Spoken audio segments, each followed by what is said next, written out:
BNR gold and diamonds తరుగు తక్కువ బంగారం ఎక్కువ ఇప్పుడు మన వైజాగ్లో.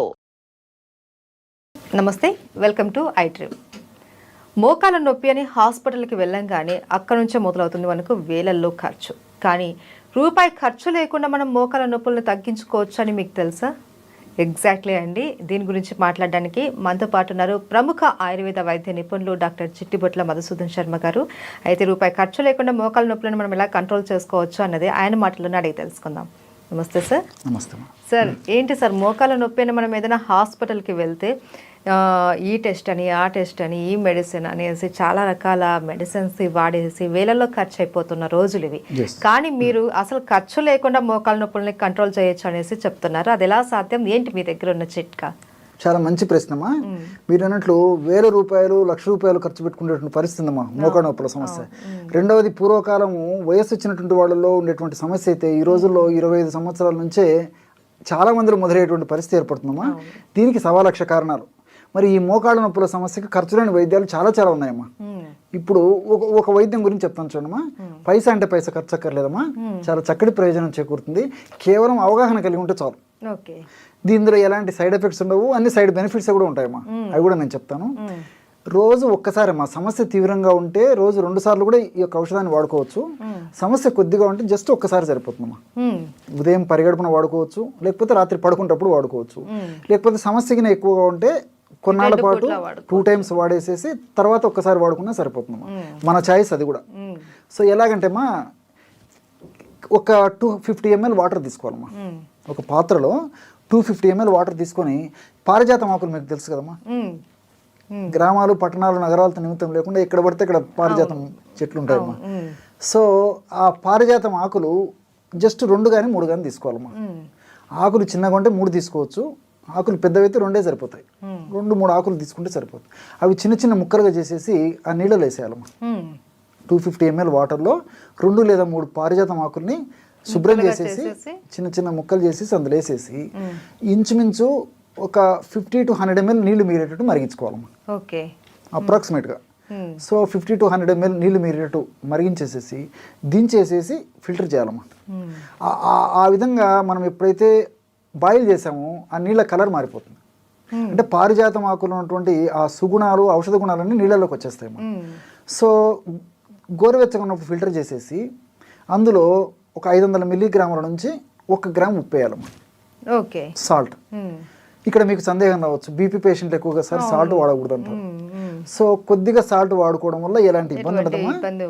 వాళ్ళకు మరీ సందేహం ఉంటే ఒక 2 చిటికలు 2 పించెస్ మిరియాల పొడి వేసుకోవచ్చు. ఉప్పుతో పాటు ఉప్పు లేకుండా కూడా వాడుకోవచ్చు. ఉప్పు వేసుకుంటే మిరియాల అవసరం ఉండదు, మిరియాలు వేసుకుంటే ఉప్పు అవసరం ఉండదు. కాబట్టి అలాగే ఏదో ఒకటి సరిపోతుంది. జనరల్గా అయితే ఉప్పు వాడుతుంటారు. అదే ఇట్లా ఏదైనా డౌట్ ఉన్నటువంటి వాళ్ళైతే జస్ట్ మిరియాల పొడి సరిపోతుంది. షుగర్ లేనటువంటి వాళ్ళైతే ఇందులో తేనె యాడ్ చేసుకోవచ్చు. షుగర్ ఉంటే తేనె వద్దమ్మా.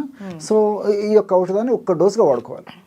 ఇట్లా రెగ్యులర్గా వాడుకోవడం వల్ల చాలా త్వరగా ఆ మెడిసిన్లో ఉన్నటువంటి ఔషధ గుణాలన్నీ దేహంలో పనిచేసేసి మోకాళ్ళ నొప్పులకు కారణభూతమైనటువంటి వివిధ అంశాల యొక్క ప్రభావాన్ని నిర్వీర్యం చేసేసి నొప్పులు తగ్గిపోతాయమ్మా. సేఫ్టీ. సో ఇక్కడ ఎలా ఇదవుతుందంటమ్మా, ఈ మోకాళ్ళ నొప్పుల సమస్య ఉన్నటువంటి వాళ్ళలో ఇన్ఫ్లమేషన్ ప్రక్రియ జరుగుతుంటుందమ్మా. అదొక ప్రాసెస్ అనమాట. ఆ ఇన్ఫ్లమేషన్ ప్రక్రియ జరిగేటప్పుడు TNF ఆల్ఫా, అదేవిధంగా సైటోకైన్స్, ఇలాంటి అనేక రకాలైనటువంటి రసాయన పదార్థాలు అక్కడ ఉత్పత్తి అవుతుంటాయమ్మా. ప్రోస్టాగ్లాండిన్స్, ఇవన్నీ కూడా ఉత్పత్తి అయ్యే కొద్దీ నొప్పి, పోటు, సలుపు, బాధ ఇలాంటివన్నీ అసౌకర్యాలు కలుగుతుంటాయమ్మా. సో ఈ యొక్క పదార్థాన్ని ఈ పద్ధతిలో వాడుకోవడం వల్ల, అంటే పారిజాతం కషాయాన్ని ఈ పద్ధతిలో వాడుకోవడం వల్ల ఏం చేస్తుందమ్మా, ఆ యొక్క హానికారకమైనటువంటి పదార్థాల యొక్క ఉత్పత్తిని తగ్గించేస్తుందమ్మా. అట్లే అవి చేసేటువంటి హాని అంటే నొప్పి, పోటు, సలుపు ఇవన్నీ దానివల్లనే కలుగుతున్నాయి. కాబట్టి ఆ యొక్క శక్తిని నిర్వీర్యం చేసేస్తుంది, ఉత్పత్తి తగ్గిస్తుంది. అవి చేసేటువంటి ఆ దుర్లక్షణాలు ఏవైతే అవి కలగజేస్తాయి ఆ దుర్లక్షణాలు కూడా తగ్గించేస్తాయి.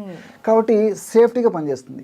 రెండోది ఏంటంటే, ఈ మోకాళ్ళ భాగంలో ఈ నొప్పినటువంటి వాళ్ళలో కండరాలకు ఈ యొక్క ఎంజైమ్స్ ఉత్పత్తి సరిగ్గా లేకపోవడం చేత కండరాలు బాగా స్టిఫ్గా తయారైపోతాయి. గుజ్జు అన్నది తగ్గిపోతుంది. అది కీళ్ళమ్మా. ఈ మోకాళ్ళ భాగంలో కండరాలలో ఈ ఎంజైమ్ సరిగ్గా సరిగా ఉత్పత్తి కాకపోవడం వల్ల ఎంజైమ్స్ ఈ మజిల్స్ సరిగ్గా రిలాక్స్ కాలేవు, గట్టిగా పట్టేసి ఉంటుంది అన్నమాట. దానివల్ల బాధ ఉంటుంది. సో దాన్ని తగ్గించేటువంటి పరిస్థితి ఈ యొక్క పారిజాతం కషాయం చేస్తున్నాము. రెండోది ఏంటంటే ఈ మోకాలు భాగంలో ఉన్నటువంటి, నేను ఇంతకుముందు చెప్పినట్లు ఈ యొక్క కండరాలని నార్మల్గా చేయడమే కాకుండా ఆ మోకాళ్ళ భాగంలో ఉన్నటువంటి ఎముకల్లో ఉన్నటువంటి సమస్యను తొలగిస్తుంది. అదేవిధంగా రెండు ఎముకల మధ్యలో ఉన్నటువంటి ఆ కీళ్ళలో ఉన్నటువంటి సమస్యను తొలగిస్తుంది. అంతేకాకుండా గుజ్జును బాగా ఉత్పత్తి చేసేందుకు ఇది ఉపయోగపడుతుంది. గుజ్జు త్వరగా అరగకుండా ఉండేందుకు ఇది ఉపయోగపడుతుంది. అదేవిధంగా గుజ్జు ఇంతకుముందు చెప్పినట్టు చక్కగా ప్రొడ్యూస్ అయ్యేందుకమ్మా మోకాళ్ళ భాగంలో. అట్నే కార్ట్లేజ్ అనేటువంటి మృదులాస్తి ఉంటుందమ్మా ఆ రెండు ఎముకల మధ్యలో. ఆ కార్ట్లేజ్ని కూడా బాగా రక్షించేందుకు ఉపయోగపడుతుందమ్మా. దీనివల్ల మల్టిపుల్ బెనిఫిట్స్ ఉన్నాయి, చాలా బెనిఫిట్స్ ఉన్నాయి. మోకాలకు సంబంధించిన ప్రతి ప్రాబ్లం మనకు క్లియర్ అయిపోయింది. రెండోది ఏంటంటే ఆధునికంగా మనం ఆలోచించినప్పటికమ్మా ఇందులో ఆస్పిరిన్ లాంటి ఒక పదార్థం ఉందమ్మా, మిథైల్ శాలిసిలేట్ అని చెప్పి చెప్తుంటారు సర్వసాధారణంగా. ఈ ఆస్పిరిన్ లాంటి పదార్థము ఈ యొక్క కషాయంలో అంటే ఈ పారిజాతం ఆకులో ఉంటుంది కాబట్టి ఆ ఆస్పిరిన్ సర్వసాధారణంగా నొప్పులు తగ్గేదానికి వాడుతుంటారు అనమాట. NSAID అంటారు అనమాట, non steroidal anti inflammatory drugs అని చెప్పేసి ఆధునికంగా ఇంగ్లీష్ వైద్యంలో వాడుతుంటారమ్మా. సో ఈ ఆస్పిరిన్ లాంటి పదార్థము ఇది చెప్పాను కదమ్మా, ఈ ఆకులు ఉంటుందమ్మా. సో ఆకులు మనం కషాయ రూపంలో ఇవి వాడుకుంటున్నాం కాబట్టి ఈ కషాయంలో కూడా ఆ యొక్క కెమికల్ వస్తుంది కాబట్టి నొప్పి తగ్గేందుకు ఉపయోగపడుతుంది. అందులో ఇంకోటి అంటే న్యాచురల్గా మనం బాడీకి అందజేస్తున్నాం కాబట్టి సైడ్ ఎఫెక్ట్స్ ఉండవు, అన్ని సైడ్ బెనిఫిట్స్ ఉంటాయమ్మా. కాబట్టి ఎక్కువ రోజులు వాడినా ఇబ్బంది ఉండదు, కాబట్టి దీనివల్ల ప్రాబ్లం ఉండదు, అన్ని సైడ్ బెనిఫిట్స్ ఉంటాయి కాబట్టి క్షేమదాయకంగా వాడుకోవచ్చు. మీరు అడిగినట్లే పైసా అంటే పైసా ఖర్చు ఉండదు, ఎక్కడికి కాకపోతే కేవలం ఒక కషాయనే తాగొచ్చమ్మా. ఉప్పు తర్వాత మిరియాల పొడి లేదన్నా ఉడకబెట్టుకుని తాగినా సరిపోతుంది, ఫలితం అయితే మంచి ఫలితం కలుగుతుంది. అవును సార్. అండ్ సార్ ఫైనల్గా సింపుల్గా ఈ మోకాల నొప్పితో బాధపడే వాళ్ళు ఎలాంటి ఫుడ్ తీసుకుంటే వాళ్ళకి మోకాలలో బలం చేకూరుతుందో చెప్తారా? బాగా కాల్షియం రిచ్డ్ ఫుడ్ బాగా తీసుకోవాలమ్మా. కాల్షియం బాగా ఉన్నటువంటి ఆహార పదార్థాలు బాగా తీసుకోవాలి. దీనికి తోడేమంటే ఈ డ్రై ఫ్రూట్స్, డ్రై నట్స్ ఇలాంటివి బాగా తీసుకుంటున్నామా. వీటన్నిటికి తోడు మనకు సీజన్లో దొరికేటువంటి ఫ్రూట్స్ బాగా తీసుకోవాలమ్మా. అంటే కొన్ని సందర్భాలు అంటే ఇప్పుడు షుగర్ పేషెంట్స్ ఉంటారు, కొన్ని ఫ్రూట్స్ తినకూడదు, అలాంటి వాళ్ళు తినదగిన ఫ్రూట్స్ తినాలి. అట్లా ఆయా వ్యాధులు ఉన్నటువంటి వాళ్ళు తినకూడనటువంటి ఫ్రూట్స్ అయితే తినకూడదు, కానీ మిగతా ఫ్రూట్స్ అన్ని తినొచ్చమ్మా. జనరల్గా ఏ సమస్య లేనటువంటి వాళ్ళు, కేవలం మోకాళ్ళ నొప్పుల సమస్య ఉన్నటువంటి వాళ్ళు అన్ని ఫ్రూట్స్ తీసుకోవచ్చమ్మా. ఈ విధంగా డ్రై నట్స్, డ్రై ఫ్రూట్స్, అదేవిధంగా మనకు డైలీ లభించేటువంటి ఈ సీజనల్ ఫ్రూట్స్ ఇవన్నీ తీసుకోవచ్చు. రెండవది ఏమంటే దుంపకూరలు ఎంత దూరంగా ఉంటే అంత మంచిదమ్మా. దుంపకూరలు వాడుకోవడం వల్ల ఈ మోకాళ్ళ నొప్పులకు సంబంధించినటువంటి కొన్ని రకాలైనటువంటి కెమికల్స్ ఎక్కువగా ఉత్పత్తి అయ్యి దానివల్ల నొప్పులు ఎక్కువైనటువంటి పరిస్థితి ఏర్పడుతుంది. కాబట్టి ఈ దుంపకూరలు ఎంత అవాయిడ్ చేయగలిగితే అంత మంచిది. అదేవిధంగా చన్నీళ్ళు కూడా పనికిరావమ్మా. నార్మల్ టెంపరేచర్ ఉన్నటువంటి వాటర్ తాగుతుండాలి, కానీ ఇలాంటి వాళ్ళు ఈ చన్నీళ్ళు, తర్వాత ఈ ఐస్ వాటర్, కోల్డ్ వాటర్ ఇవి తాగడం వల్ల కూడా నొప్పులు ఒక పట్టాన తగ్గవు, సమస్య మరింత జటిలమైనటువంటి పరిస్థితి ఏర్పడుతుంది. వీటన్నిటితో ఏమంటే ప్రకృతి సిద్ధంగా సహసిద్ధంగా లభించేటువంటి పదార్థాలను ఎక్కువ తీసుకోవడం మంచిదమ్మా. అంటే మనం ఉడకబెట్టడము, వేయించడము, ఫ్రై చేయడము అంటే ఇలాంటి ఇవన్నీ కాకుండా రోజు మనం తీసుకునేటువంటి ఆహార పదార్థంలో కనీసము 40% వరకైనా న్యాచురల్ ఫుడ్ తీసుకోవడం వల్ల ఈ యొక్క సమస్యకి చాలా చక్కటి పరిష్కారం దొరుకుతుందమ్మా. ఈ ఆకుకూరలు తీసుకోవచ్చు, కూరగాయలు తీసుకోవచ్చు. ఆకుకూరల్లో కూడా పుష్కలంగా ఉంటుందమ్మా. ఈ మోకాళ్ళ పోషణకు ఉపయోగపడేటువంటి అనేక రకాలైనటువంటి సూక్ష్మ పోషకాలు కూడా చాలా ఉంటాయి కాబట్టి ఈ ఆకుకూరలు తీసుకోవచ్చు, కూరగాయలు తీసుకోవచ్చు. నేను ఇంతకుముందు చెప్పినట్లు పళ్ళు తీసుకోవచ్చు. వీటన్నిటిలో కూడా ఫైబర్ ఉంటుంది. ఫైబర్ కూడా ప్రత్యక్షంగా పరోక్షంగా మోకాళ్ళ నొప్పులకు ఉపయోగపడుతుందమ్మా. కాబట్టి ఇలాంటి ఆహార పదార్థాలు తీసుకోవడం వల్ల మోకాళ్ళ నొప్పుల సమస్య త్వరగా తగ్గిపోతుంది.